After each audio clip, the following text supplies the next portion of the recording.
शांति। अपने जीवन को सफलता से भरपूर करने के लिए, सुखी और समृद्ध बनाने के लिए हम दो बातों पर ध्यान दें। एक है कि हम प्रतिकूल परिस्थितियों को अपने अनुकूल बना सकें और प्रतिकूल परिस्थितियां होते हुए भी हम उस स्थिति में खुद को शांत और स्थिर रख सकें, उसकी हलचल में न आएं। ये दो गुण हमारे जीवन में बहुत लाभकारी सिद्ध हो सकते हैं। दुख, अशांति, प्रतिकूल परिस्थितियां एक तरीके से हमको ही शक्तिशाली बनाने के लिए आते हैं, लेकिन उनका बार बार चिंतन करके उनसे निराश हो जाने पर हम अपना ही मानसिक विकास रोक देते हैं।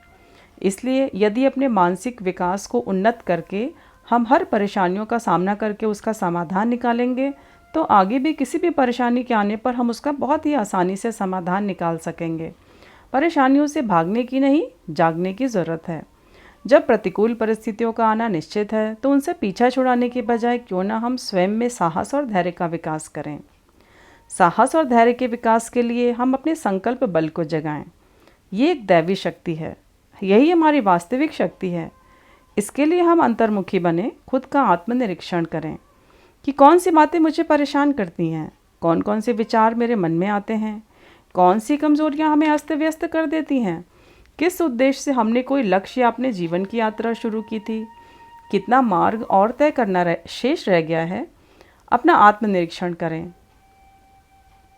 और स्वयं पर और ईश्वर पर विश्वास रखें।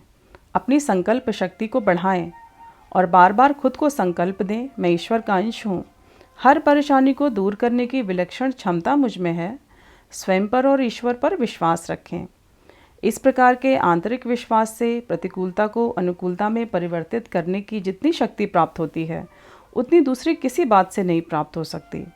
अपने उद्देश्यों को सफल करने के लिए हमने जो योजनाएं बनाई हैं, उसके विषय में अन्य लोग जो विचार रखते हैं उस पर हम ध्यान ना दें। हम स्वयं के शक्तिशाली व्यक्तित्व पर विश्वास रखें, धैर्य रखें। परिस्थितियां सदा एक जैसी नहीं रहती। यदि सुख सदा नहीं रहता तो दुख भी सदा नहीं रहता। परिस्थितियों का बदलना निश्चित है। धैर्यता के साथ लक्ष्य को पूर्ण करने में साहस के साथ हम अडिग रहें।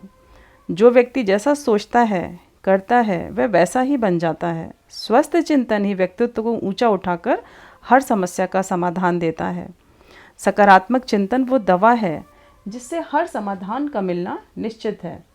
स्वामी विवेकानंद का कथन था, जो शिक्षा साधारण व्यक्ति को जीवन संग्राम में विजयी बनाने की सामर्थ्य नहीं रखती, जो मनुष्य में चरित्र बल, परहित भावना तथा सिंह के समान साहस नहीं ला सकती, वह भी कोई शिक्षा है।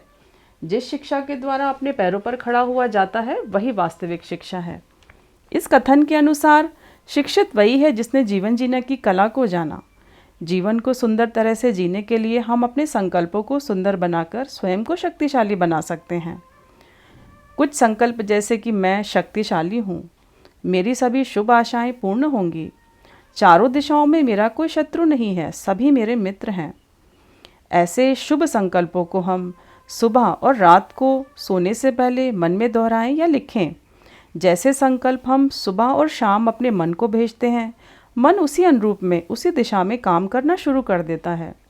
लोगों के साथ व्यर्थ की बहसबाजी से बचें, क्योंकि जहाँ व्यर्थ की बहसबाजी है, वहाँ हमारा मन समर्थ नहीं बन सकता।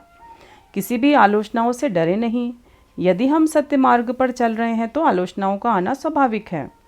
किसी की भी आलोचना से हमारा कुछ बिगड़ने वाला नहीं है, क्योंकि सुनने वाले उसी व्यक्ति के बारे में बुरी राय निश्चित कर लेते हैं। सत्य की नाव हिलती डुलती ज़रूर है, लेकिन कभी डूबती नहीं है, क्योंकि सत्य की रक्षा स्वयं ईश्वर के द्वारा होती है। तो आज से हम अच्छे शुभ संकल्पों को रचें। शुभ संकल्पों द्वारा खुद पर नियंत्रण पाना आसान हो जाता है, जिससे मन की शक्तियों को हम सुरक्षित रख सकते हैं।